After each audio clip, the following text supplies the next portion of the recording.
नमस्कार, देश दुनिया की खबरों के इस नए एपिसोड पर आप सभी का स्वागत है। आज भारत से जुड़ी हुई कई इंपॉर्टेंट अंतर्राष्ट्रीय खबरें सामने निकल के आ रही हैं जो जानना आपके लिए बेहद जरूरी हैं। तो आज के इस वीडियो को पूरा जरूर देखिएगा।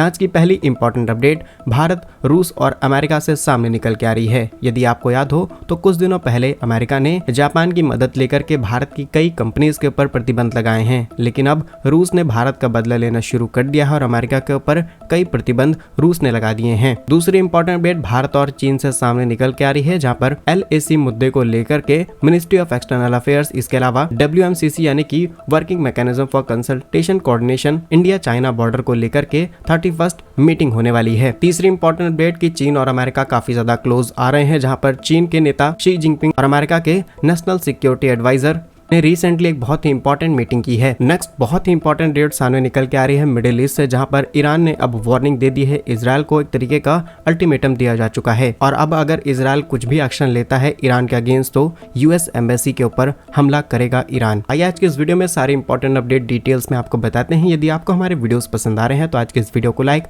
और चैनल को सब्सक्राइब जरूर कीजिएगा। सबसे पहले भारत, रूस और अमेरिका की बात की जाए तो आपको याद होगा कि कुछ समय पहले जब G7 समिट होती है तो PM मोदी उसमें जाते हैं। वहां पर PM मोदी के सामने ही ये बात कही जाती है कि भारत गलत तरीके से रूस की मदद कर रहा है। इसके बाद जापान की मदद लेकर के भारत की एक इलेक्ट्रॉनिक कंपनी के ऊपर प्रतिबंध लगाए जाते हैं कि ये कंपनी डायरेक्टली और इनडायरेक्टली तरीके से रूस की मदद कर रही थी और ईरान के माध्यम से भी जो हमें बिजनेस करने थे उस पर भी कई प्रतिबंध अमेरिका ने लगाने की धमकी दी है और कई बार डायरेक्टली प्रतिबंध लगा भी दिए हैं। लेकिन जैसा कि दुनिया दो डायरेक्शंस में बटी हुई है, जहां एक तरफ रूस की पावर है और दूसरी तरफ अमेरिका की, और अब रूस भी अपनी ताकत का इस्तेमाल करना सीख चुका है और उसने भी अमेरिका पर एक बड़ा प्रतिबंध लगा दिया है। रूस ने अमेरिका के करीब 92 उन नागरिकों के ऊपर बैन लगाया है जो गलत तरीके से और कई बार लीगल चीजों का इस्तेमाल करते हुए रूस के अंदर घुस जा रहे थे। और ये सभी ज्यादातर पत्रकार हैं जो wall street journal, New York times, Washington post जैसे पत्रकारों में काम करते हैं। इसमें कई नामी वकील भी शामिल हैं और ये रूस में घुस करके रूस की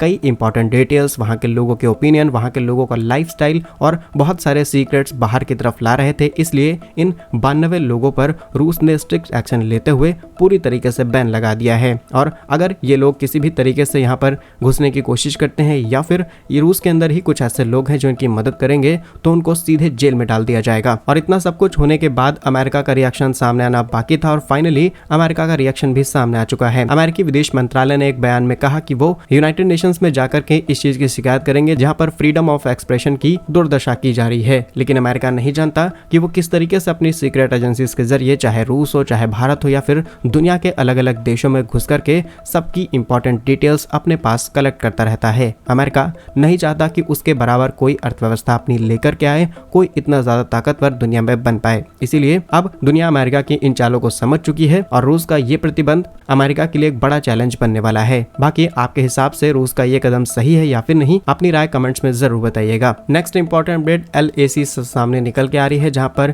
ये जो पर्टिकुलर एरिया है इसको लेकर के लंबे समय से चीन और भारत के बीच में विवाद चला रहा है। लेकिन अब इन्हीं सीमा मामलों को सुलझाने के लिए भारत और चीन WMCC की 31वीं बैठक गुरुवार को की जा रही है। इसमें चर्चा की जाएगी कि इस तरीके से जो मतभेद है दोनों देशों के बीच उन्हें कम किया जाए, शीघ्र समाधान निकाला जाए, क्योंकि इससे दोनों ही देशों के जो रिसोर्सेज हैं उनका गलत इस्तेमाल हो रहा है। इसको लेकर के भारत के विदेश मंत्रालय ने भी इस बैठक पर बयान दिया है। उन्होंने कहा कि दोनों पक्षों में अगर ईमानदारी से और रचनात्मक तरीके से फैसला लिया जाएगा तो डेफिनेटली ये दोनों देशों के लिए अच्छा होगा। फिलहाल अभी ये मीटिंग कुछ समय तक चलने वाली है, उसके बाद डिसाइड होगा कि किस तरीके से द्विपक्षीय समझौते किए गए हैं, प्रोटोकॉल किस तरीके से फॉलो किए जाएंगे और दोनों देशों की सरकारों के बीच में जो एग्रीमेंट्स होते हैं उन्हें किस तरीके से आगे फॉलो किया जाएगा। लेकिन आप हमें कमेंट्स बता सकते हैं कि भारत का ये तरीका कितना ज्यादा सही है। अगर दोनों देश गुस्से में आकर के कोई फैसला लेंगे तो डेफिनेटली दोनों को ही नुकसान होगा, लेकिन भारत बहुत ही विनम्र तरीके से यहाँ पर फैसला ले रहा है जो कि दोनों के लिए अच्छा है। भारत की इस स्ट्रेटजी पर आप क्या सोचते हैं कमेंट्स में जरूर बताइएगा। नेक्स्ट इंपॉर्टेंट अपडेट चीन और अमेरिका से सामने निकल के आ रही है, जहां पर हाल ही में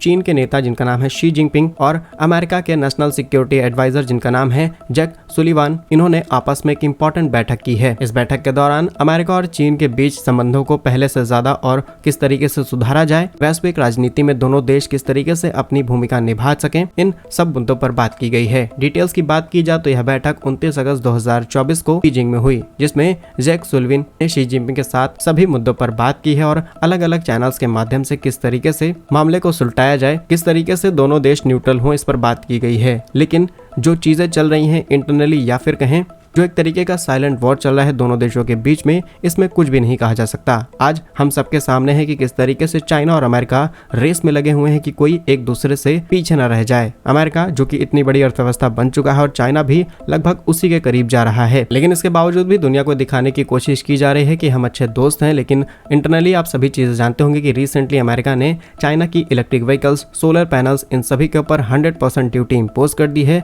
तमाम फेक प्रोडक्ट पर बैन लगाया जा चुका है, तमाम चाइनीज कंपनीज पर बैन लगाया गया है। इसके अलावा जो इलेक्ट्रॉनिक चिप डिजाइनिंग की जा रही है अमेरिका में, वो चाइना के साथ पूरी तरीके से शेयर नहीं की जा रही और चाइना को अब नई टेक्नोलॉजीज बनाने में काफी ज्यादा मेहनत करनी पड़ रही है। और इसी डिस्कशन में एक और इम्पोर्टेंट चीज डिस्कस की गई है कि ताइवान, साउथ चाइना सी और रूस यूक्रेन जैसे इन मुद्दों पर भी चर्चा की गई है, ताकि दोनों देश जो अलग अलग बट रहे थे वो एक साथ आकर के काम करें। लेकिन सच क्या है ये हम सबके सामने है। बाकी आप कमेंट बता सकते हैं कि जब पूरी दुनिया के सामने है दोनों देश एक दूसरे के कट्टर दुश्मन है, इसके बावजूद भी ये मीटिंग से ये क्या दर्शाने की कोशिश कर रहे हैं। Next important update middle east से सामने निकल के आ रही है, जहां पर इजराइल को अब ईरान ने धमकी दे दी है। ईरान के कई ऐसे समर्थन वाले ग्रुप हैं जिन्होंने सीधे सीधे इजराइल को धमकी दी है कि अगर ईरान के परमाणु रिसर्च सेंटर पर इजराइल की तरफ से हमला किया गया तो वो इजराइल के परमाणु केंद्रों पर हमला करेगा। सिर्फ इतना ही नहीं बल्कि इजराइल के अंदर अमेरिका का जो दूतावास है वहां पर भी हमला किया जाएगा। और ये फैसला ईरान ने इसीलिए लिया है क्योंकि अमेरिका ने अपने 30 से भी ज्यादा एडवांस युद्धपोत ईरान के अगल बगल तैनात कर दिए हैं।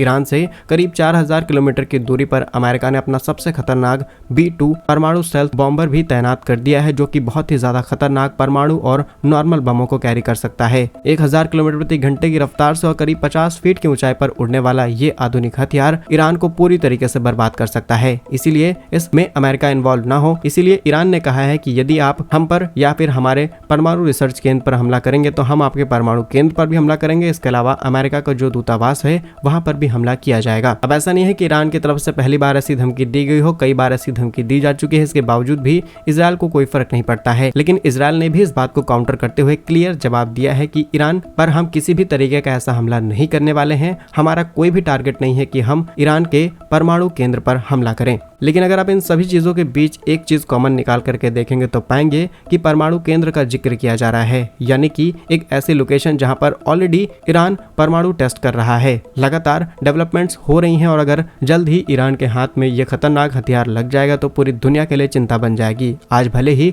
इजराइल ने इस बात को नकार दिया हो कि हम इस तरीके का कोई हमला नहीं करने वाले हैं, लेकिन जैसे ही अमेरिका को पता चलेगा कि ईरान अब नेक्स्ट स्टेज पर जाने वाला है इन परमाणु हथियार, उसके बाद जो हाल हमने पहले कई बार देखा है वही सेम इस बार भी होने वाला है। नेक्स्ट इंपॉर्टेंट अपडेट चीन से सामने निकल के आ रही है, जहां पर चीन अब अपनी जो नई आने वाली जनरेशन है इसका भी दिमाग खराब करने की तैयारी में है। असल में अब चीन के अंदर नया पाठ्यक्रम के साथ किताबें लॉन्च की जा रही हैं जो वहाँ के स्कूलों में पढ़ाई जाएगी, जिसमें भारत को किस तरीके से एज अ दुश्मन दिखाना है इन सभी चीजों के बारे में बताया जाएगा। सिर्फ इतना ही नहीं बल्कि ग्लोबल टाइम्स के माध्यम से जो चाइना नई नई रिपोर्ट पब्लिश करता है उनके भी इंपॉर्टेंट हाइलाइट्स पहले सुबह सुबह ही बच्चों को दिखाए जाएंगे, उसके बाद बाकी का पाठ्यक्रम चलाया जाएगा। यानी कि चीन अब अपने नई जनरेशन के अंदर भी इस चीज को डालने की कोशिश कर रहा है कि भारत हमारा दुश्मन है। और सिर्फ भारत ही नहीं बल्कि चीन के साथ जिन जिन देशों की दुश्मनी है उन सभी को इसमें टारगेट किया जाएगा, जिससे एक पूरी फौज तैयार की जा सके पूरे चीन के अंदर। और भविष्य में कितना बड़ा खतरा बन जाएगा इसका शायद अभी चीन को अंदाजा नहीं है, लेकिन इससे न सिर्फ चीन बल्कि दुनिया का काफी बड़ा नुकसान होने वाला है। क्या कुछ मानना है आपका इन सभी खबरों पर, हमें कमेंट्स में जरूर बताइए। यदि आपको हमारी वीडियोस अच्छी लग रही हैं तो आज के इस वीडियो को लाइक